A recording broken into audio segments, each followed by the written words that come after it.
Before the next episode of X Job Downloaded starts, I have a big favour to ask. If you've enjoyed any of our episodes so far, please can you click on the follow button on your platform. I'm on Apple, Spotify, Google, Amazon and YouTube. It costs nothing to follow, but makes a real difference to me as a podcast producer. Thank you.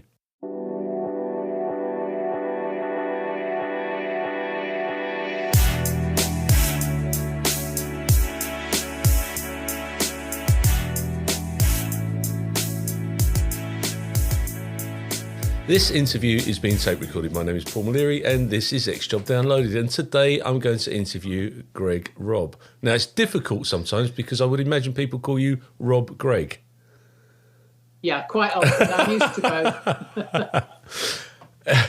Now Hreg is a former police officer and now he lives in the Philippines and teaches out there. Welcome this morning, this afternoon as it is for you. Thank you so much for taking part in this. Thank you. It's a pleasure. But where did it all begin for you? What was life all about, and how did you get to where you are now? That's quite a long story. I suppose I would go back to about the early 80s. I was a school teacher in Britain, working in secondary, and I did that job for about 6 years. And I remember a point when I started work in London. I took a promotion, went to London. I very quickly had enough of it. There were all sorts of problems with discipline, with the management of schools and this sort of thing. And I started casting around looking for another career, and obviously one that paid slightly better. And I graduated to the police, which was something I'd thought about in the past, but never done anything with it. So I became a sort of mature entrant, and I joined the Met in 1988. And how old were you then? I was 30, and at that time, I was one of the older recruits in the training school. I do remember that. Now, of course, you get all sorts. But at the time, I felt a little bit old. But I enjoyed it very much indeed. But I think that was the maximum age at that time. They had a maximum age limit, and I think that 30 was probably, unless you'd been in the military. But I think then I joined in 87, and I'm pretty sure that 30 was the max age. Yeah, that could be. I've just forgotten. It's so long ago, isn't it? Well, it is actually. It's a lifetime ago when we think about it. But so where were you born? Where did you grow up? I was born in Plymouth, in England. I come from a service family. My dad was in the Navy. My grandfather's in the Army. I tried to get into the Army, actually, Paul, and I was told I wasn't mature enough and to come back later. But I think after about a year, a chap, very nice man, rang me and asked if I was more mature, and I said, well, not really, but I was still at college. And you taught in Ipswich, which is very close to where I live. Yeah. What was it like going from a rural school, if you like, a county school, to an inner London school? Because I think you went to William Morris from there. Yeah. That's right, Paul. A huge difference. I worked in 3 comprehensives in England. Two were in the counties. The first one was in Guildford, and it's a really top-performing school. Anybody who spent money on a school there would be wasting it, really, because the local ones are so good. I took two promotions, one to Ipswich and another one to into London. So Guildford and Ipswich, they're quite different towns. Yes. But Suffolk is a very special place. I think it's a well-kept secret in England, really, because it's gorgeous. And I would probably, as I went through the different schools, I probably found less engagement with parents, for example. In somewhere like Guildford, the parents are all on board. The kids are fully motivated. It's really very easy work. And that's part of the problem, is you can't get promoted in that environment because nobody wants to leave. No, absolutely. And the William Morris, because William Morris was the founder of the arts and crafts movement in London, in the UK.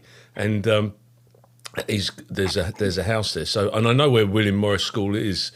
But what was that like, going from Ipswich into almost the inner cities? Yeah, I mean, it was a huge surprise. That's the first time I lived in London. And I suppose it was very challenging. I had a sort of big range of kids from different backgrounds. I would say Walthamstow is about a third Asian, a third black people, and about a third local, working class white population, and we got on very well together. But it had the biggest market in Europe, this longest street market, and a lot of the kids were going to work there, so they would children's school and to work with mum and dad in the market. Oh, wow. It really was a waste of time chasing them. They couldn't wait to leave school. It was 11 to 16 school, Paul, and most of the kids there were quite keen to leave at the earliest opportunity.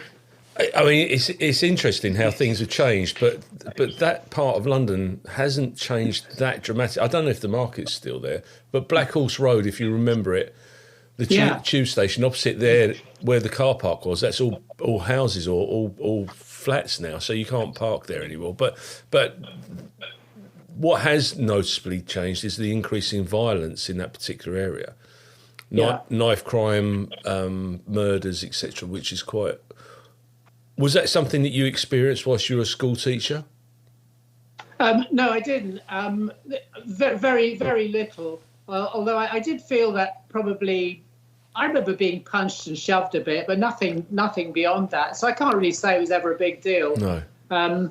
Certainly, I never heard of any knife incidents in a school. It was all kind of in London, vandalism, people's fighting each other, but. Nothing like we read in the newspapers today. No. And of course, you're talking about the time of Grange Hill and programmes like that, and it probably mimicked some of the television narrative.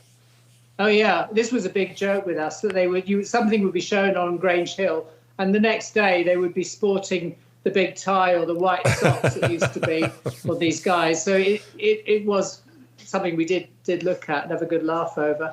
So you had enough of teaching. What made the change? What did you have enough of, which meant you wanted to join the police service?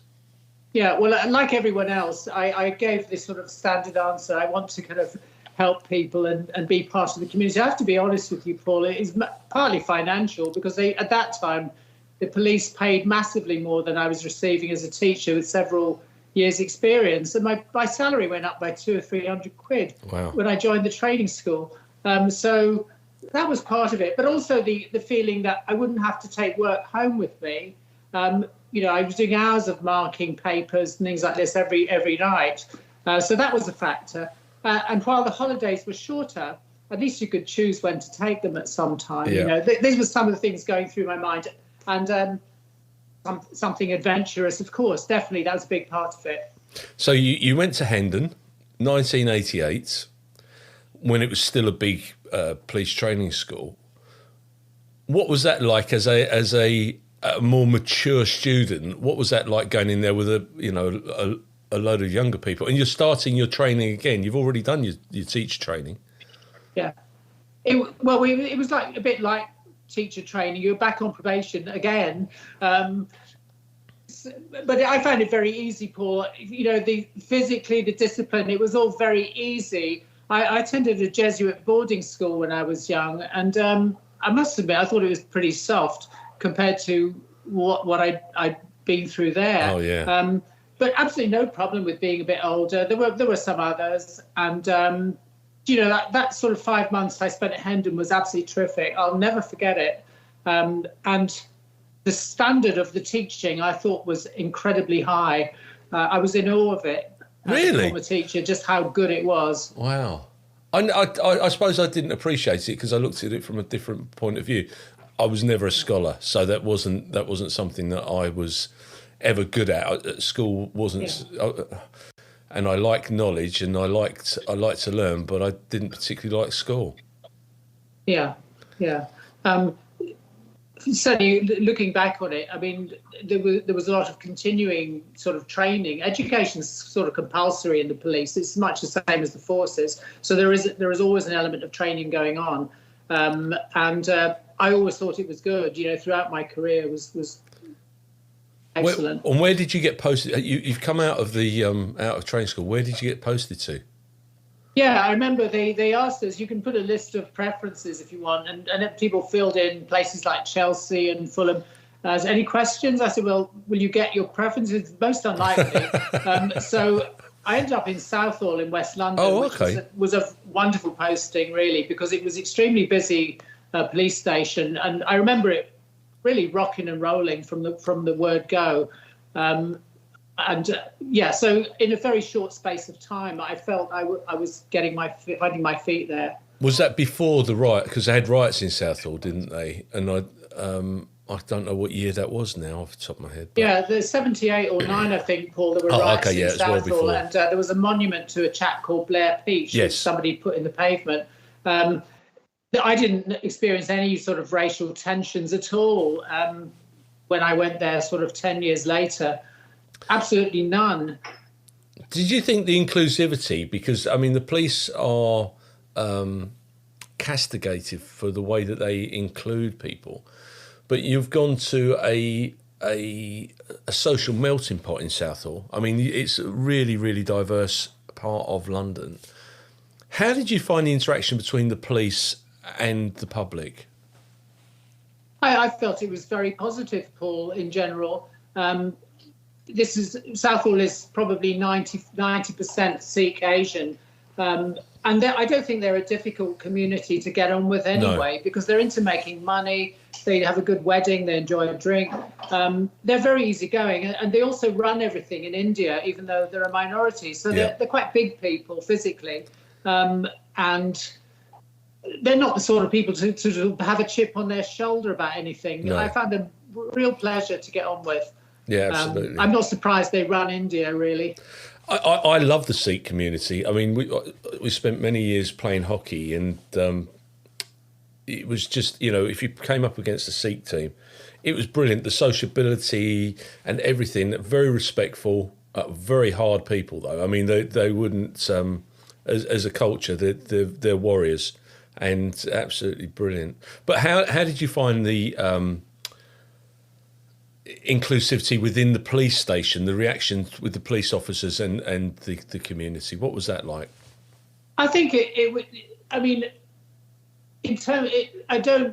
some of the language used, I felt it was quite patronising towards the Asians. Yeah. You would hear sort of quite a lot of banter in the station about tats and things like this, meaning the locals. But I think the policing there was always pretty professional. Of course, there were a lot more of us in those days. A shift would field sort of 15 people, 3 times a day. And I was a home beat for quite a while, so I got to know people that way. Oh, wow.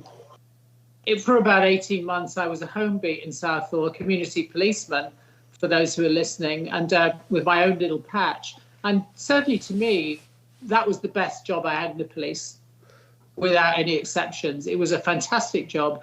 And one of the reasons for going to another division or into specialist operations was they just abolished it almost overnight. They went over to sectors. First of all, it was going to be sectors or something like that. But you could see it was all over. And this was about 1991, Paul, and you could see that was kind of the end of it, or the tail end of what I thought it was going to be. And that's probably the start of our major problems around the understanding and the acceptance of the police and the respect towards the police. And it's interesting that you say about the banter, because I believe in banter. I think people should have the ability to have a laugh and a joke, as long as it doesn't cloud their judgment when they're working within the communities that they're working. Because you can say one thing as a joke and not actually mean it, because that's what it is. It is a joke. And I think that sometimes that gets blown out of context. When you were a home beat officer, what was the community like towards you? How was the trust and how was the buy-in from them? I felt it was really pretty good. I mean, there were about, I suppose, maybe 15 or so home beats. Southall was quite a big division. There was Greenford, which was at the Northolt, Southall, and Norwood Green, which was a very sort of quite well-off area. The interaction with the community would depend where you were, I think, Paul, but certainly in Southall, Broadway, around that area, generally very positive. I didn't speak the language, but I didn't really need to. And people did come to me with problems, and I felt it's the only time I felt I was actually achieving anything, because I would get jobs from things that I picked up and, passed on to the crime desk and things like this. So, yeah, I think I did actually make a difference. I would drive traffic out and things like this, which they liked, people parking on the pavement. Brilliant. I remember doing about 200 or 300 tickets once in one shift. It went down quite well, but you couldn't do anything like that now. No, but that's proper community policing. It is. I don't think it's difficult, Paul. I don't think policing is a difficult job, but you do need plenty of money and you need people visible. Yeah, otherwise, I don't think it's going to work. You can't police Just from your my desk. opinion. No, absolutely. I absolutely agree. You'll find no arguments from me. I used to walk into my CID office and I'd say to all my guys and girls, go and get your prisoners. Don't rely on uniform to go and do it. Go and get your own prisoners. And guess what? Very few people come and give themselves up to the CID office. Go out and be visible. And I just think that I'm a dinosaur, though, mate. I'm sorry to say, but that's how it is. Yeah, I mean, you know as well as I do, Paul, as well. People are quite receptive if they feel it's safe to be, even in the worst areas. Whether it's here in the Philippines or in London, 95% of the people there are definitely okay. Oh, and absolutely. they're trying to make the best of the difficult situation sometimes. So if you can be visible and you're sort of part of their community, it does make a difference, I think. Absolutely. So you finish your home beat duties and you vote to go somewhere else. You've put a transfer in. Where did you go to? Well, I applied to join the special branch, Paul, because I'd done a degree in politics and I got in, and we had to sit an exam. I remember that, and then there was an interview for which I was late. And what sticks in my mind is being asked by the superintendent, "You are late for your interview. What is your explanation?" I said I was being stuck on for neglect of duty, and so they obviously thought that was the right answer. And I spent virtually my entire police career, Paul, in the special branch until it came to an end in 2006 and became the counter-terrorism command at that point. SO15, counter-terrorism command, or SO13 was it then? I can't remember. Yeah, it joined with SO12 was the old special branch in London. Yes. It joined with the anti-terrorism branch. We were downstairs in the same building and became SO15. There was a long story of political infighting behind those changes, Paul. I'm sure you're aware. Oh, yeah, absolutely. When you went on special branch, the IRA were in full flight. I mean, that would have been the predominant work that you would have undertaken, stuff around the Irish terrorist groups. But as you come to the end of your service on special branch, it would have moved into the Islamic terrorist. Yeah, exactly. How was the crossover, and what were the main issues from the start to the finish? Certainly from about 1991 to, I'm trying to remember now, the end of 1996, that was the time of the problems from Ireland. Of course, Special Branch did a number of other things. We monitored the extreme right wing, the extreme left. We spent a huge amount of time with the Jewish community, making sure they were okay and this kind of stuff. And we also did electoral crime, electoral frauds, anything like that we would do. So those were little sidelines that were always going on. But the bulk of the work was certainly to do with Ireland. And to be honest with you, I think the role of Special Branch in the Irish problem by then was really as a sort of aid to SO13, to the counter-terrorism branch, because it had been decided some years previously there wasn't much intelligence to be gained on the mainland, which I thought was crazy, but that was the kind of received wisdom, that you had to be given this information by others before anything would be done. But that took up the bulk of the time, certainly till about the end of the 90s. And there was a gap, I remember, where not much was happening. And then, 9/11 and all the rest of it. Yeah, because we were still having IED events in the UK, explosives going off in the UK, right up to the mid to late 90s, didn't we? From the Irish terrorism side. Yeah. I mean, Canary Wharf and what have you, which I think that was 96, Canary Wharf. And that was so devastating to the capital, but it's almost like it never happened. Yeah. And there were several surprises around that time, and one of them was that that people, including English people, were getting involved in it. There was a chap called Jan Taylor who'd been an ex-soldier in the British Army, and he was become an IRA bomber.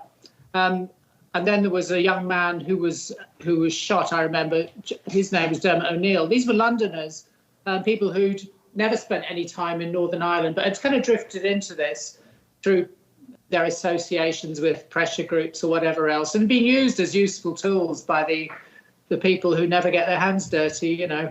Often away, and dare I say it, much of the IRA or the Northern Ireland problem is around organised crime. It's no longer a religious thing. It's organised crime groups that are carrying out the sectarianism that's taking place. And Glasgow's even worse. I mean, that it's worse than Belfast at the moment. But there seems to be a press embargo around all the things that happen out there. Yeah, I think that one of the things we kept coming across was terrorists. They were part-timers. Crime was their full-time job, and they would do a bit of terrorism on the side. That was certainly true with the Irish ones. Yeah, absolutely. And where did you work from? The Yard, or were you in an external station? Was based at Scotland Yard for most of the time, and we used to work out of various other offices. One of them was in Tintagel House, yes, where the surveillance people lived, and so I did some time in all of the different areas of special branch work, and but mostly it was based at Scotland Yard. Yeah. And did you have a specialism? I mean, in some areas they'll say, right, you can specifically look at the right wing groups, Combat 18, and the like, and someone else will look at Pyra, and so on and so forth. Was there anything? Did you have a specialist subject? Yeah, I mean, what happened at the beginning was everybody was posted to Heathrow Airport. So the new entrants to Special Branch would cut their teeth at the airport, right? And then they would, be drafted into various squads. I was really very lucky because I worked in almost all of them, including the right wing. And so we got to know all about Combat 18, and I used to go down to Brick Lane. Because even in that job, you could get out. And one of the nice things about working there was you were trusted to work on your own. And so a good deal of time was spent out of the office, talking to people, cultivating people. I did enjoy that side of it very much. Yeah, and the tactic, and I get it, has moved. But, if you could imagine that if people got out of the office and did that cultivation and they combined it with the tactics that they've now got around the internet and all the other devices they've got available, I mean, it would be a force to be reckoned with. There would be no issues.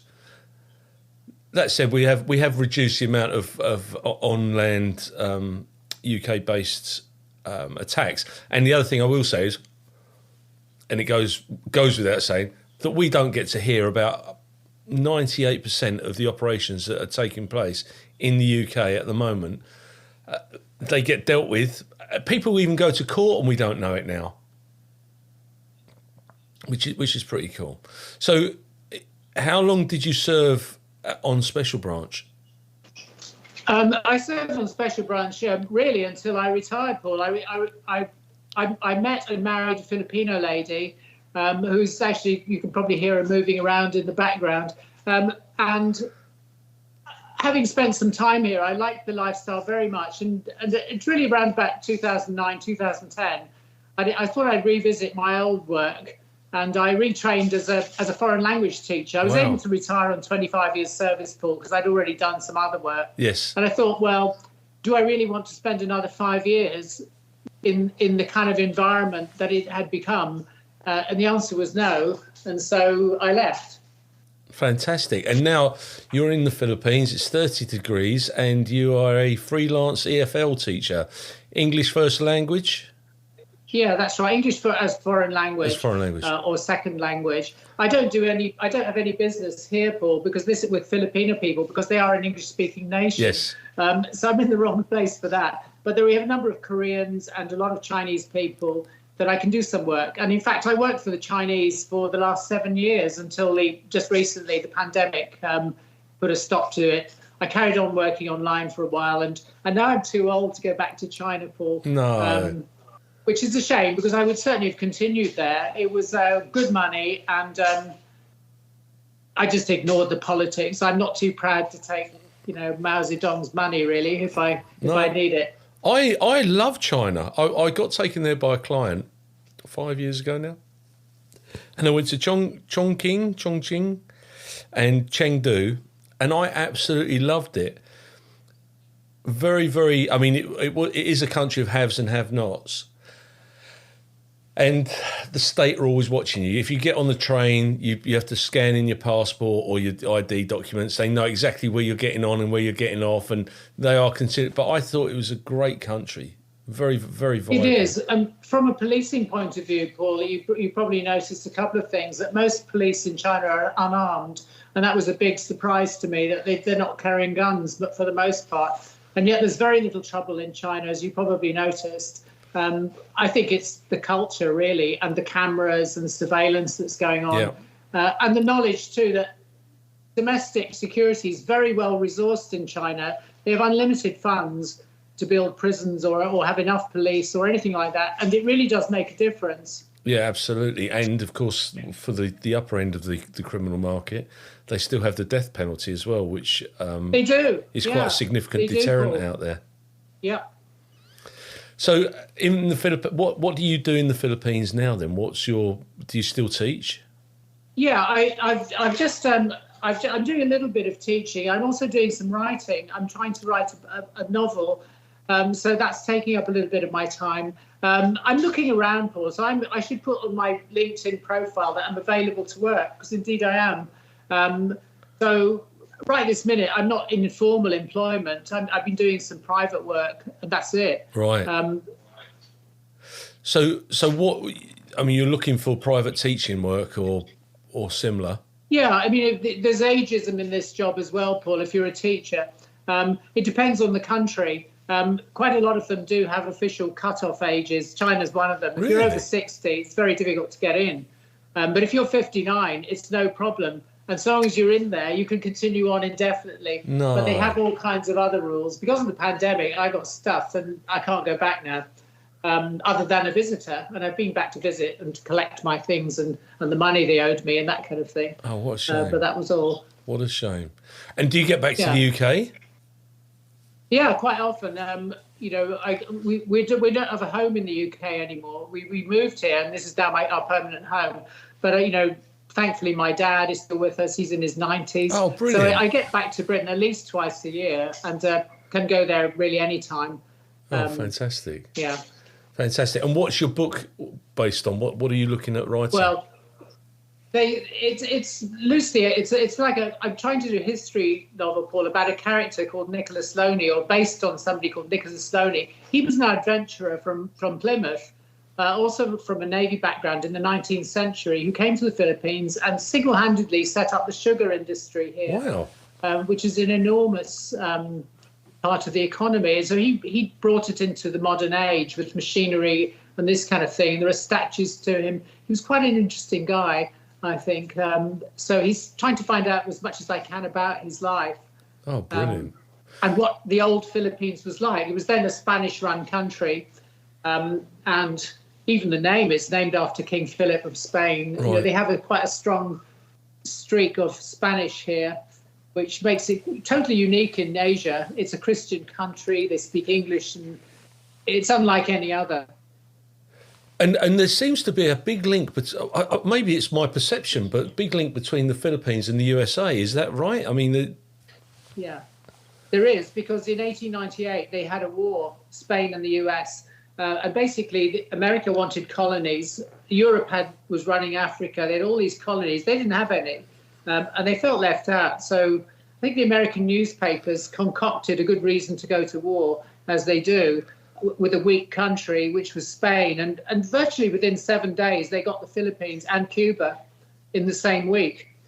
So they became American possessions, Paul, until really the end of World War II. Really? Well, I never knew that. I mean, it's quite a distance between the USA and the Philippines, geographically. Yeah, there really is. And right now we're living in a place called Clark in the Philippines. And Clark was the former US Air Force base, Right. Which used to service Vietnam and other sorts of things. They probably wish they'd kept it now, Paul, because now they're trying to get back in. But they're sort of having to pay a lot of money to the locals this time. Yeah, they can't just ride in roughshod. Yeah. How did you find the culture when you've gone from London, living in London, working in London, to living in the Philippines? How was that crossover? It was not difficult, Paul. I didn't find it hard because I've had a few holidays here, my wife and I, and the pace of life is really much slower here. It's partly to do with the weather. So there is an adjustment needed, definitely. If you're in a hurry to get something done or you're an impatient sort of person, it's probably not for you. But if you need a rest and a bit of relaxation, it's very nice. They're wonderful people and extremely welcoming with a very sort of caring nature. And I'm not surprised there are so many nurses in Britain from the Philippines. It's part of the reason. Yeah, absolutely. Well, my uncle's other half, he's from the Philippines, and like you say, very, very caring background, and they get involved in the care community, and they do a fantastic job here. And again, a very, very respectful society. Yeah.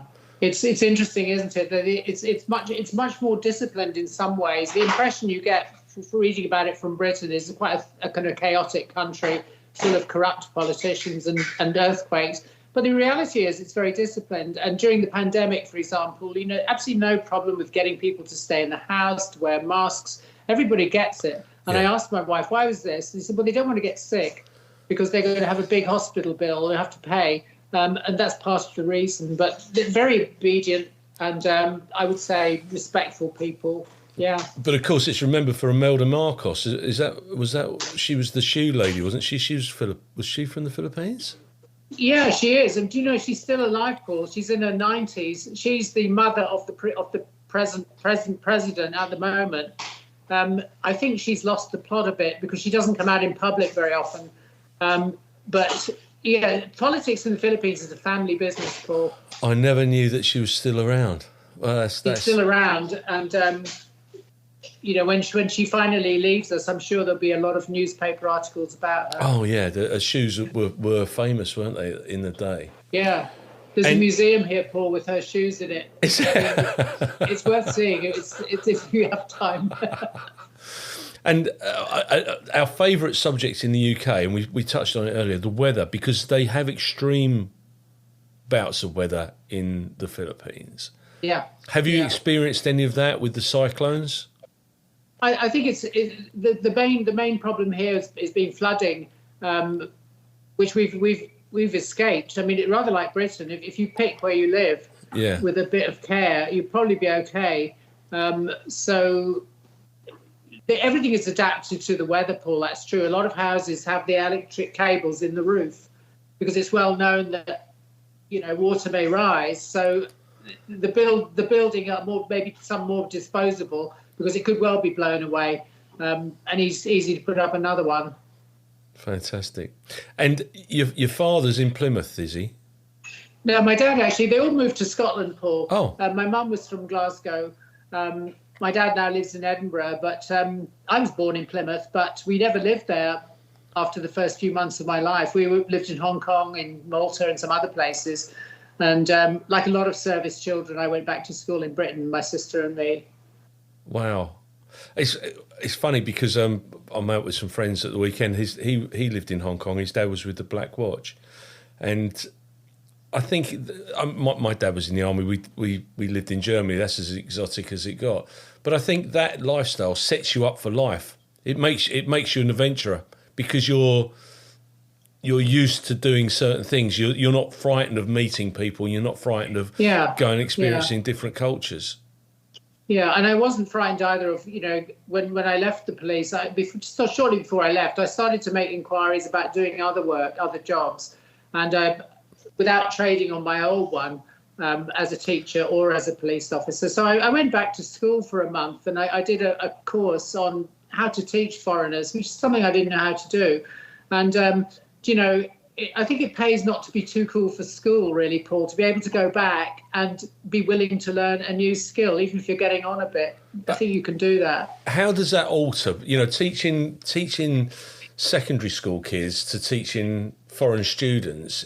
Is there a marked difference? Not really. It's completely different kind of work. Mostly they want to be there, for one thing, and but I would say there's almost there's no real connection between them. It depends what you're doing, with whether you have to pass an exam or something, and where you are. Because if you're working in China, it's a teacher's dream. It really is, because they're so well behaved. And teachers in China have the reputation that doctors do in Britain. They're much sort of higher level of perception of the work they do. And the reverse is true of the doctors. Wow. Until you get sick, of course. And then they, want a lot of your money. And do you speak Chinese? Have you? Very little, Paul. I'm a beginner. I learned a few. I could get by with asking directions and make some greetings, but the answer is no. And to be a foreign language teacher, to teach English to foreigners, the medium is always in English. So there's absolutely no mileage whatever in needing to know another language. And that's never the case. You don't need to speak Chinese to go and work there or to work in any other country. You're there to teach English. They're there to learn it. You're not there to learn their language. No, but that's how it works. But that just seems a bit counterintuitive, because you think that there'll be points where you've got to explain to somebody what you're trying to say. I mean, that's a silly way of explaining it, but that level of communication so that you can bring them in and get them to communicate with you. Yeah, I never found it a problem. I suppose it depends where you are. I mean, English is compulsory in many countries like China throughout primary school and into secondary. And so very few people have no English at all. Right. There are some, and what do you do with them? Well, hi. Yeah. That's pretty much how we begin. But generally, they have a base, and that's the challenge, is to kind of build on that and to work it out by doing, without resorting to the other language. Yeah, I don't know if you've ever seen the fantastic film Good Morning Vietnam, where Robin Williams walks into the Vietnamese school and tries to teach these lovely people how to speak some English. And I suppose that's my perception of what teaching would be like in those circumstances. Yeah. I would recommend it, Paul. You don't need a background in teaching to do this kind of work. If people are sort of, people are maybe retiring from the police and they have a bit of time and, on their side, then it's something I would recommend, because I think doing other work makes you a better teacher anyway. Or having done other jobs, definitely. Yeah, absolutely. You've got those life skills and experiences. So what next? What's happening next for you, sir? Well, I'm open to offers, shall we say. Yeah. I'm not available, but I'm open to offers. Yeah. So yeah, I'm looking around really, and quite happy here. Living in a country like this, I find my British pension money goes a lot further than it would do in Britain. For some things, but electricity here is very expensive. But apart from that, you can sustain a lifestyle that's probably better than you would expect in some other places. But as a British police pensioner, how easy is it to make that transition, and how accepting are the Filipinos to having? If I said, right, I want to up sticks and come and live in the Philippines, is it that easy? Well, first of all, not that many people do it, and it's not that easy. It's almost impossible to become a Philippine citizen. They need a special act of Congress for that. Wow. Which I'm sure is most unusual. So most people settle for some kind of permanent residence, which is like a green card, and that means they can work. And I had to show that I had good character and sit in an interview and be considered for this. My wife was there. I had absolutely no problems. But I do remember that. They're quite fussy, and they want to know who's coming in. And they joked a bit, saying, well, most people are going out. We don't meet many people like you.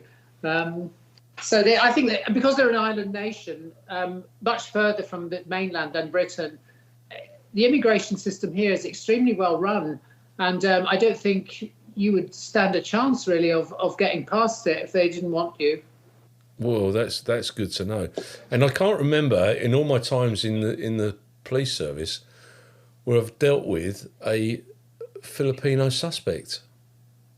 I can't. I've dealt with every other culture, but I don't. Yeah, thinking back, we had a couple. I encountered a couple in London, and I think there was one young man. He was a sort of second generation, and I suspect there was a kind of little bit of culture clash between what he was getting at school and what he was probably getting at home, because Philippine people are extremely conservative in many ways. Right. This is quite an old-fashioned society, where things don't change so much, perhaps, as in Britain. What part does the church play out there? Because they're a Catholic, predominantly Catholic culture. Yeah, it's mostly a Catholic country. You have about sort of 14 or 15% Muslims, and there's some tension, but generally, people are quite religious, but it's not slavish. I think it's just something that's very much part of the culture. And the churches still flourish out there, and oh yeah, the church is extremely powerful in the Philippines, Paul. It's like nowhere else. The Philippines is the only country left that doesn't have divorce. Can you believe that? It doesn't have a divorce law. It's the only one. Abortion is completely illegal, and technically contraception as well, although in reality that definitely does happen. Yeah. So yeah, it's pretty conservative. The church has real money and power here. What they say kind of is considered. Wow, I had no idea. Well, sir, I would just like to thank you so much for your time today. I've really enjoyed our chat. I hope you've enjoyed the experience of doing this podcast. I have very much, Paul. Thank you so much. It's a real pleasure. I hope that if anyone's bothered to listen to me, that they always have a warm welcome in the beautiful Philippines. Well, I will keep in touch, sir, and I will tell you that there are 90 countries where this podcast is received. So, terrific. Which I'm quite proud of. You start with one, and I'm up to 90 countries right across the globe. So somebody in the Philippines will probably be listening to this at some point, and this is preserved forever and ever, amen, which is exactly why I do what I do. But before I conclude this interview, and this will take you back to your police days, I'm going to ask you if you've got anything you'd like to add, alter or correct in relation to today's podcast. No, not at all, Paul. It's a pleasure to chat. Thank you so much for asking me.